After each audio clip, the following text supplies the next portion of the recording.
So I would say, as the bride, tell people, even if it's save £20 a month, be saving as you go. So it's not last minute where you now come and say, oh, I don't have money for this. Yeah. It's better for you in terms of like, you don't have to stress last minute. It's also good for the bride. And also at the beginning, you can use ChatGPT. What's the average cost to be a bridesmaid? It will tell you 1 point. It does depend. How much? 1 point? So the first one I did, I spent 3K on that. But then that was international. Went to Angola. Yeah. Okay, that's include your flights. Yeah, all that stuff. I thought you were buying clothes and... Yeah, and for an international wedding, that's actually very average.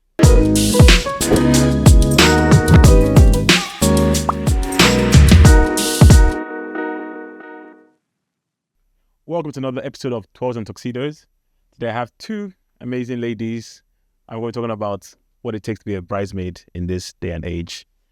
Hello, girls. Hello, ladies. How are you? Hi, I'm good, thanks. Okay, you guys sound so innocent, but I know your true colors. So, do you want to introduce yourselves? You want to go first? Well, hi, everyone. My name is God's Promise. I am a serial bridesmaid. I'm glad you said that yourself. MVP. Hi, everyone. My name is Grace. I'm a two-time bridesmaid. Two-time bride, fantastic. So, we have a bit of experience. When you say serial bridesmaid, how many are we talking here? 20, 25? So, I've done 4 last year, and I've got another 7 next year, but I'm going to cancel. Another 7 next year? Yeah. Are they paying you? Is there someone that can hire me? That would be lovely. No, because 7 next year. It's a lot. That's serious. You have a lot of experience. We have 5. You said 4 last year. Yeah. And then 2. You've done 2. That's 6. Do you have any next year? 2 next year. 2 next year. Are you going to cancel? No, I'm not going to cancel. We need to find some pile up experience. You know that you said that you're going to cancel is on record. Yes. Do they know you're going to cancel? No, they don't. So they're going to find out through here. Yes. So people that are going to invite promise to do bridesmaids next year, I'm sorry, she might not be available. She's unavailable. So just so you know, first thing. Okay, now let's get into today's topic. So, bridesmaids is such an important part of the wedding, especially for the bride. And I have to say, these two ladies, lovely ladies, were you guys chief maid of honor or I don't know what the difference is for my wife's for my wedding. Mm-hmm. Is it maid of honor or chief bridesmaid? I don't know what the term is. It was. You are one of maid of honor. Yeah. They were both of them maid of honor. So they did a fantastic job in for our wedding and for my wife as well. And I remember there's a fantastic picture taken of you walking backwards fixing Ophelia's hair. And I thought that just beautiful. That just summed it all up. I'm promised with many gifts. She had a kit ready as well. So I've seen you guys in action, and you guys are top of the range. Top 1% bridesmaids can be. So we're going to help educate other future bridesmaids today. So when you were told to become a bridesmaid, what was your first impression? What were your first thoughts? What were you expecting? To get back to your first. For some time. Okay. The first time I was asked to be a bridesmaid, I was thinking, okay, I get to look nice, take a couple pictures, look cute. That was literally my expectation. And then I realized that there's actually a lot that comes into play with being a bridesmaid.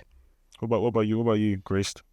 Honestly, I just thought, oh my God, my friend's getting married. And it was just about, oh my God, let's go have fun. It's going to be good. We're going to get, I think it was me about the bridal party gifts. I was actually there for that, more about the bridal party gifts. But then I was like, this is actually a lot of work. So that's actually a good point. So the bridal party, the bridal proposal, bridesmaid's proposal. Yeah. Is that part of the experience? Is that a must or, as a bride, or what are your thoughts around it? It's not a must, but it's a nice to have, because people, if they're your bridesmaids, they're basically providing a service. Yes. They're going to be there for you at any point. So, at every point possible. So giving them that gift is just to say, basically, I appreciate you. Mm-hmm. So it's not compulsory. Paying in advance. Yeah, the stress that you're about to give them. Okay. So now, during that proposal, what does the bride just tell them, oh, you're my bride, I want to be my bridesmaid, and you just end it there? Or tell them that you're my bridesmaid, this is what I expect of you? Or how should it be? Because I've never attended one, obviously. Mm-hmm. So I just want to get the picture. Or how do you think it should be? Because I think there's an issue here around expectations management from the bride and also the bridesmaids. Yeah. Because some brides might just want you to come, just look pretty, look cute on the day. I just matching outfits with my girls. Mm-hmm. Some brides will want you to be there for her. There are different types of brides and different types of expectations. So how do you manage all of that? I think the bride needs to know herself and know what she expects from her bridesmaids. I've been a bridesmaid where it's just there to look pretty, and they've told me it's here, wear cloths, she cool. However, I've also had brides that are like, okay, promise, this is what I expect from you. I need you to be a prayer partner. I need you to, I don't know, do the hen do, whatever it is. For me, when I propose to my bridesmaids, everybody has a role. So everyone knows what they're doing. So you've already set the role. I've set the role. Fantastic. And I also have backups in case the first ones fail. Because I don't like stress. Yeah. What do you think about setting expectations? I think it's very important because I feel like sometimes people just come in with their own preconceived notions about what brides is meant to do. So I feel like if you tell them from the get-go, then they know what to do. And it makes it better because then one person is not carrying all the load of like, I need to do this, I need to do that. And it's just about communication because then on the day, the bride is not surprised, you're not surprised, and then there's no resentment about you didn't do this, but I didn't expect you to do this. I think it's about just that balance of communication. So let's make this practical because my podcast is a very, very practical podcast. So how should a bride do this? Should she literally say, I have 10 bridesmaids here, based on obviously their strengths. You are in charge of finance. You are in charge of alcohol. You are in charge of my shoe. Should she literally go into that detail? Just give them practical advice. What was best? Obviously, probably you're getting married by God's grace next year, this year, whenever plan to do it. What are you going to do? Are you going to get a spreadsheet out, go old school, 9 to 5, corporate girl, and then break it down that way? That's how I did it because it's the project manager in me. I like everything like precise and to the point. However, you also have to give flexibility because not everyone is the same. So for example, if I say, okay, I want you to be in charge of prayer, I might leave that to you, tell you, okay, I want you to pray on the wedding day, but then you take initiative yourself and know, okay, maybe closer to the wedding, I might send some Bible verses and things like that. So you also allow people to be a little bit creative, but set that structure or that standard, and then they can kind of flesh it out themselves how they wish. That's what I think is best way. Yeah. 100%. And I think also just to add, sometimes some brides actually don't do that. They don't actually want to be the one in charge of the bridesmaid. That's why they have a maid of honor or chief bridesmaid. So they're like, I give this to you to manage the bridesmaid. And then, go on. Sorry, and then she would then, and then the chief bridesmaid or the maid of honor would then be the one to be like, okay, you do this. These are the things we have to do. That's also a way of like carrying away, taking the bride's burdens. I think it's about understanding the dynamics of your friend, who you are, what they have going on. Because sometimes it's not just the bridesmaid. It's like a random cousin that's not a bridesmaid, but she's just hanging around always. Yeah, it's just that. Yeah, that's just the dynamics. You're right. I think it's going back to the point of knowing yourself as a bride as well. Yeah. And if you know you cannot manage people, you should get one of your girlies. Yeah. To actually manage your bridesmaids for you, and getting the best person to actually do that, because like you said, that structure is very, very important, and dynamics as well. Exactly. Is very, very important because I go, especially for Nigerian weddings, you have one cousin that you have to add. Or one family member you need to add for political reasons. Before we move on, there's something I want to touch on. Is it okay to say no, like as a proposed to bridesmaid? Is it okay to say no? 100%. It's easier said than done, though. It is. However, you have to look at what's on the line. I would prefer someone telling me, okay, I can't do this right now, or I just can't do this at all, rather than closer to the wedding, I just don't hear from you, or you just pull out. So even though it might hurt me, I might be upset in this moment, but I will get over it. But if you break up with me, or you say no, closer to the wedding, there's fire on the mountain. No, 100%. Because there's expectations. Yeah. I put a lot of hope in you, stuff like that. And I feel like, even like what she's saying, like the expenses involved in being a bridesmaid, you're carrying more of a burden financially. Are you ready? You need to count your cost. Are you ready to be like, I'm ready to give this much time I'm going to give my emotion. I'm ready to give my days. I'm ready to, some brides even have like dance rehearsals. I'm ready to give the day-to-day dance rehearsal. That's time. That's money. Again, let's just break it down. So first thing, as a bride, you need to set your expectation, what you expect from your bridesmaid. Yeah. Are there going to be dances? Are there going to be rehearsals? Are they going to be... in the proposal, you need to have a clear plan what you want to do. Exactly. Number one. And number two, it should be okay for the bridesmaids to say no. So let's do a scenario. Just tell me how you're going to... Imagine if I'm a bride, right? And I'm like, oh my gosh, guys, I want you guys to be my bridesmaid. And you're not keen to do it for very, very. And I say you have to do a dance rehearsal. We have to all be going to the gym. We have to do 10K runs. We have to look snatch. We have to have corset. We have to buy the best designer shoes. I've said all these things. So how would you now? Yeah, roll it out. Let me see how it goes. What are you going to tell me? Okay, so I'm very resolution based. Okay. So if I'm going to say no, I'm going to have a backup. So if you come and maybe you've asked me in front of people, I might say yes in the moment. Okay. Good. But then I might call you after. I'll be like, hey babe, I appreciate you asking me to be your bridesmaid. Okay. Right now, because of financial restraints, I'm struggling. However, I can maybe support you for the hen do. I can maybe contribute financially towards the wedding. I will find something, basically. Or you just let me know how best I can help you. But I would love to obviously be there at your actual wedding, but I just don't have the financial capabilities right now. Okay. Well, I like that. Yeah, 100%. I feel like for me, I can get emotional, and if we're on the phone, I might get impulsive, and I'm like, okay, I don't want to make you sad, and just be like, yeah. So I feel like I'll send you an essay, break down my emotions, just make it clear, with the bullet points to be like, this is why.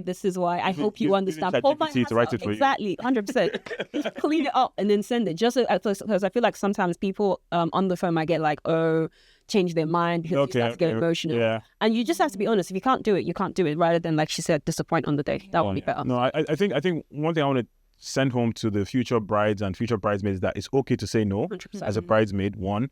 And number two, as a bride, it's okay to receive no as well. And also take it with grace and not knowing that it's not, they don't hate you or whatever. It's just, different people have different circumstances and different stages in their life. So fantastic, good stuff. Let's get to another realm of roles of bridesmaids, the emotional support role. I think people underplay this a lot. Yeah. And during the wedding preparation season, there is a lot of emotions that goes into weddings. You're dealing with you really get to meet your in-laws, or you get to meet the extended families properly, because everybody believes it's their day. Every day is about you and your husband or you and your wife. So, what is your thoughts around, or the role of a bridesmaid? I'm going to start with you, Grace. What's your role about, what do you think about the role of a bridesmaid in terms of like emotional support, or as promised, a prayer partner if you're a religious person in that side of things? Let's dive into that a little bit. I think it's about understanding. Obviously, my understanding is, if you want to be my bridesmaid, there should be a form of relationship from the get-go. I should already know the way you run, the way you manage your emotions, things like that. So I think during the marriage, during the wedding, like you said, there are so many things involved. So I think it's about understanding what exactly is being said. Sometimes you just want to rant. She's not actually looking for a solution. She's not actually she doesn't really need advice on how to speak to her husband's auntie that is acting crazy. She doesn't actually need, go and tell her, So she just wants to rant. Just listen and be like, okay, I hear you. I hear you. And then she'll calm down and be like, oh, you know what, it's fine. And I'll just let it go.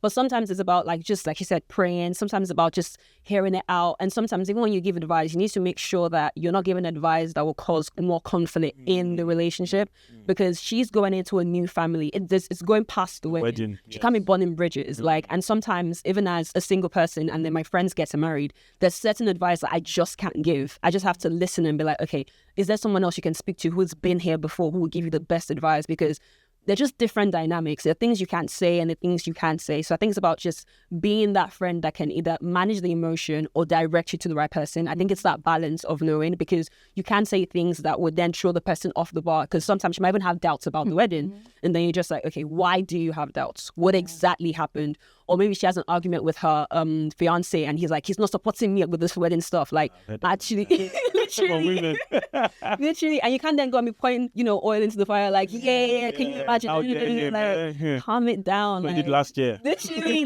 bringing back old things. You need to calm down and be like, okay, what exactly has been said? Because you're there to also support her in this journey that she has actually said yes to. So guess what she has to say? No, that's a different matter. But this is actually what she said yes is about, walking with her on that journey and just being that what do you call it? Just someone that you can just filter that emotion off of before you do anything. And just be careful with the advice that you give, because I feel like that's a time where she's very stressful, she's very emotional. Any single thing can throw things off. There's so many people that are saying different things. People can just easily take offense. You just want to be like, tempo, and just continually pray for your friend. Yeah, no, I really like that, because, in that moment, and it's something very powerful that, you're going into a new family, and it goes beyond the wedding. 100%. The wedding is going to be one day, if you're max 3 days or 4 days. And family remember the things you didn't do for them. Exactly. So, and also past the wedding, you're still going to be, your friend's not going to be there when you're dealing with family or whoever you're 100%. So you have to think beyond how you feel right now. And like I said, everything is heightened. So you have to be careful, the advice you give to your friend. Absolutely. Probably, do you want to add anything to that, or? Yeah, I mean, it really just depends on what the situation is. Sometimes you might just say, okay, I would advise you to just take a breather, calm down. Maybe you can make any decision tomorrow morning or whatever, or finding out the type of person they are. Maybe at that moment, they just need a comedic release. It can literally be, oh, you know what, I think you've been talking about wedding or you're dealing with all this much. Let's just go out, just calm you down. So just understanding the person and what they need in a moment, but just letting them know that I'm here for you, even if it's just a vent, even if you don't need advice. I'm literally just here to listen and to support you in whichever way you need.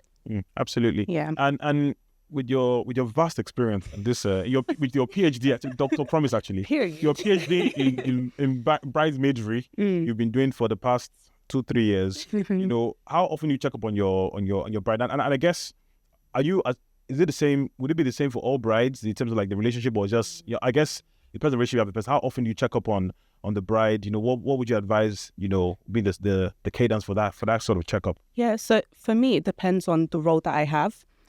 So there's one where I'm just like, you know, the prayer partner, and for now I'm checking it in twice a month, and that's when I'm sending the Bible passages and prayers and things like that.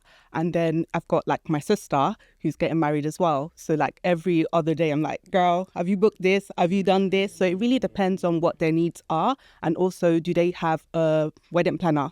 You know, if they don't have a wedding planner, you might be more involved. If they do, then it's like, okay, cool, they're handling that, but okay, Hindu, what do you want? So it's just you, as and when is necessary. I would say there's no like set. It depends on a person, basically. Yeah. Do you want to add anything to that, or? I think just to add, I think it's just that service, just having the heart of service, so whatever is required, and everyone's different. What you think might not be required is what is required. So I think it's just being open to just whatever she needs. No, I think that's very, very important. You know, the word is bridesmaid. Exactly. Everyone forgets his Maid. Live in Nigeria, you have a maid. Literally. Well, a house girl. We wish call it bride's house girl. House girl. How do you call it? Bride's house girl. Literally. You know. So I think people always forget that you are a maid. Yeah. First serve the bride. So now, what do you do when you know now there's people having like us. We had like 14. We had 14 bridesmaids and 14 groomsmen. We had a lot, and I don't know why, but there were a lot. Maybe it's me because I have a lot of friends. But what do you do when someone is slacking in the group? Do you fire them? Is there such thing as firing bridesmaids? I don't know. Have you seen that in your vast experience, Dr. Promise? I have seen it, but before it got to... Share the tea. Okay, don't share it. No. I have seen it, but it's just a case whereby, okay, someone is giving you this role. You've not done this role. We've given you ample opportunity to kind of, I don't know, fix it. So, for example, okay... A development plan. So, for example, it's like, okay, you need to get to this venue to set up maybe for the Hindu or whatever. You're 3 hours late. I've had bridesmaids come to the wedding like 6 hours into the wedding. Hello? You want to walk down? You're not walking down the aisle. If it's me. So you can, I think it's okay to fire people, or if, let's say, you can see that someone is not able to do it and don't have the opportunity to come to you and tell you that I don't want to do it, you can just take them to the side. You can say, okay, I can see, okay, you've been allocated this and that. Unfortunately, you've not maybe pulled your weight in this part. Is there any way that I can support you? Is there a reason why you can't do this? Or what I like to do is, if I'm a bridesmaid, I'll find someone who has a similar role to me, so that, let's say, if there's a opportunity that maybe I can't do this, or there's opportunity that they can't do that, they can just come to me and say, oh, Promise, can you cover me in this area? There's nothing wrong with actually asking for help if you need support. So it's when you have a big team, you can maybe double up on the roles. Yes. They can tag team, because obviously people have their 9 to 5s. Exactly. I like the idea. So when you said, maybe I'll ask Grace this question, when you said about calling them to the side, is that the chief bridesmaid's role or the bride's role? What do you think? Because it gets a bit tech. You don't want to start a fight that is not yours. Literally. And I feel like sometimes it actually just should be. I think that's why you should have like a chief bridesmaid and a bridesmaid. But I think sometimes when people create their bridal party, it's about bringing them together to actually gel together, so they know who to speak to about different things, because you don't want to overwhelm the bride as well. So I think it kind of depends. I think in the first instance, I'll say speak to the chief's bridesmaid, or speak to your friend in the party and just air it out to be like, because sometimes there's a conflict and you might want to speak to the person you're having the issue with, but that person might just take it from 0 to 100 on the spot. But there's times where you just need to be like, okay, let's leave the party, let's talk about it after. It just depends on the situation. And then when it's like, okay, it's actually taking too long, then you can now go to the bride and be like, or maybe if it's even before the wedding, but if it's on the wedding day, I'll just say leave it. Yeah. Leave it. We're going to go to the wedding day, but the wedding day, just since you mentioned that, leave it. If it's not going to make the bride happy, don't tell her. Okay, that's cool. Let's talk about financial burden. of being a bridesmaid. Because for you women, it's rather deep. Counts a lot. It's rather deep. So let's advise future brides. How can they be sensible and make things affordable for their bride? 'Cause I've seen some lists, and it's listing. And that's including the Hindu. You want to do Hindu abroad, you want to go to south of France, you want to do this, you want to do that. The dresses or designer dress, the shoes, designer shoes, The accessories, the hair.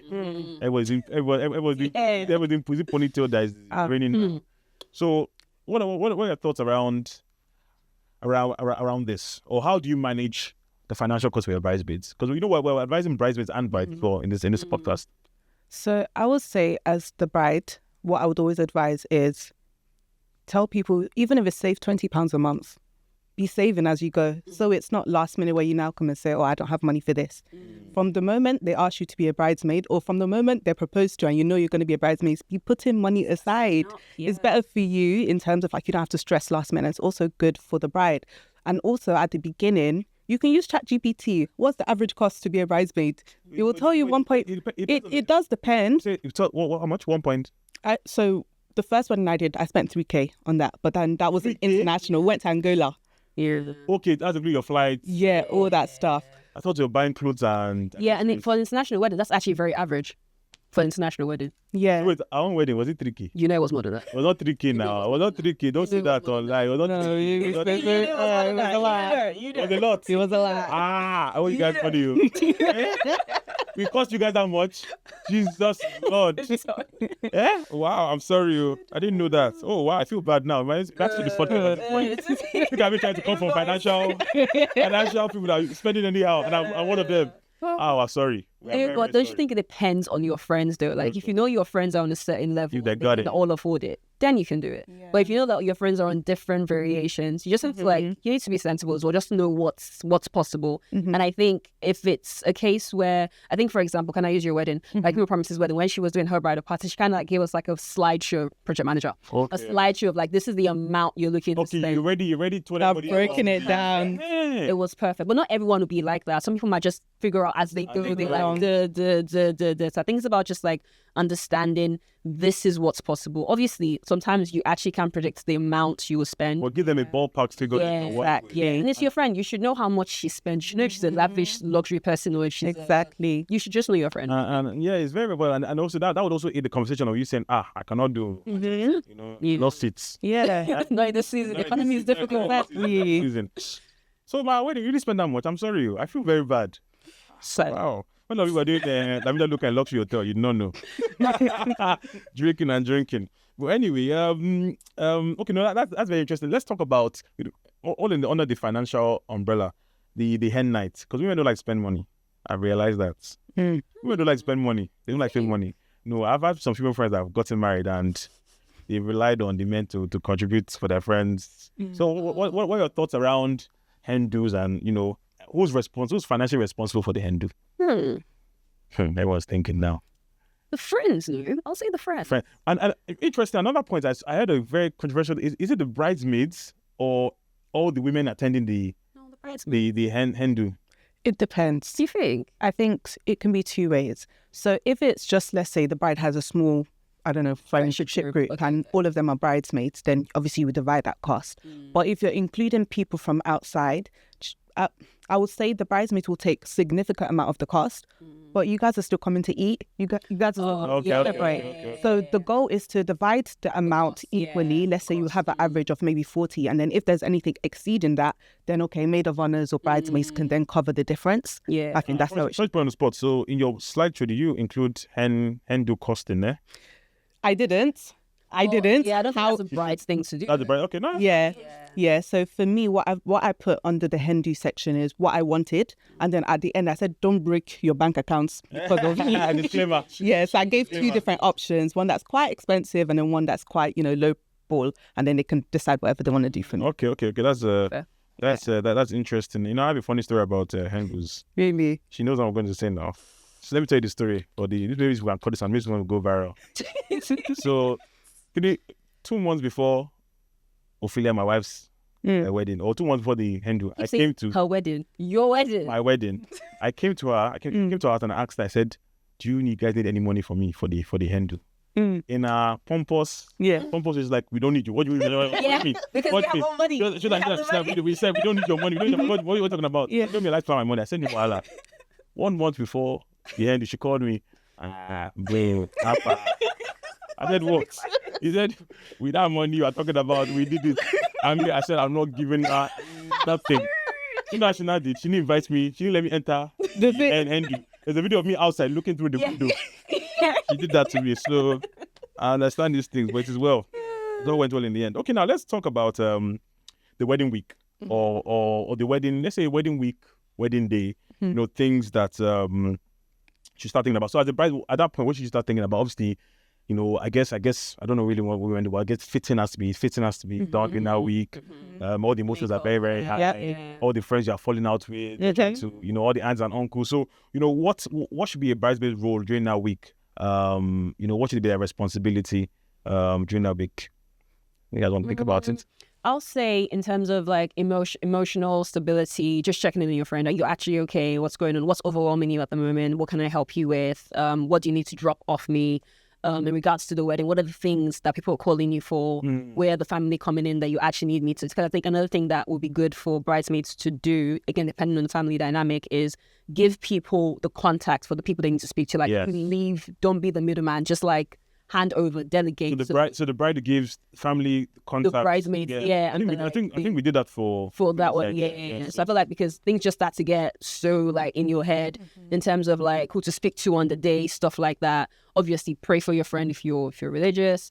Even that emotional balance of just like what exactly is happening in your mind right now, what's going on, how is your diet, are you dieting, we're dieting, what's your body like, because you're angry when you're hungry, so what's going on fitting wise, did you forget your veil? The amount of people that forget their veil like to actually match it is crazy. What do the groomsmen need? That's always sometimes I feel like sometimes the bride takes on the weight of the groomsmen as well. Like sometimes you just need to like delegate, just like be in her business, because sometimes she just has so many things on her head that she's just like forgotten. So then you just like be in her business and just maybe just like spend time with her. If that's time to just like go over to the house. What exactly do you need? I feel like that's something I wish I did in the past, but Yeah, and just to add to that, I would say have like a last minute checklist.